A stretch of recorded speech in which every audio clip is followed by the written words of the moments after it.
This week at work, I had a really interesting meeting with a company that had recently made an acquisition. It's in the civil engineering space, and what they were looking to do was get a portfolio of evidence that they have the ability to construct and lay specifically pipelines for oil, for gas, for water, etc. and so forth.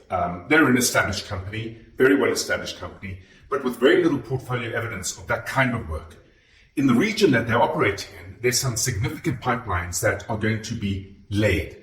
And for that, they want to prepare for the future tenders and the future opportunities.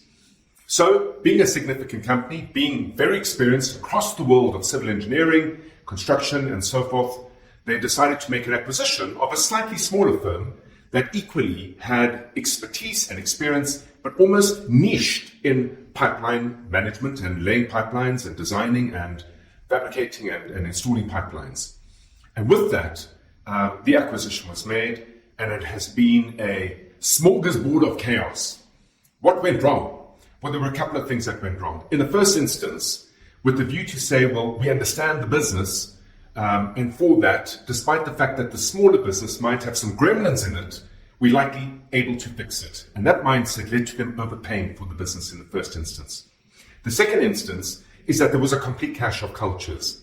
The way that the larger organization works, it runs through a very different culture, it has a very different approach to how it manages its teams. There's obviously significantly more governance and organization in comparison to the smaller business.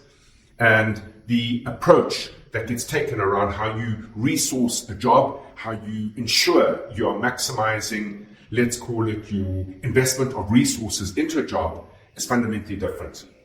And it led to a significant clash in cultures. And what that then led to is the former owner of the smaller business exiting and leaving. And in so doing, so too did three pretty key engineers within the firm leave alongside with that individual. That individual is not going back into the world of engineering by any means at all. And so it begs the question, why did they leave? Well, you need to remember that in very many instances, especially in smaller or medium-sized businesses, people work for people, not the company itself. So the second element was a culture clash.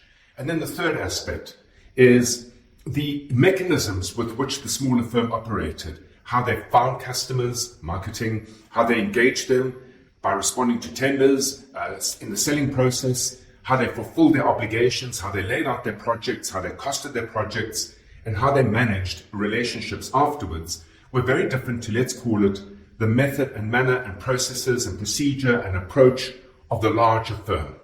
So in effect, when they thought, the larger firm, they were simply making an acquisition that was plug and play. It was plug and play, but on the other end of the wires were three live wires, and those three live wires caused trauma across the larger business. I'm not saying acquisitions are a bad thing. In fact, if they're conceived correctly and done properly, they can be an amazing way to scale up and ramp up your capability as a business. But beware, it's never as rosy as it appears. Three big things go wrong.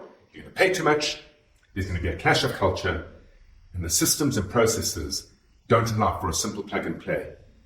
Being aware of that prior to making the acquisition will position you immediately to be more effective in the acquisition that you make. Until next week at work, have an entrepreneurial day.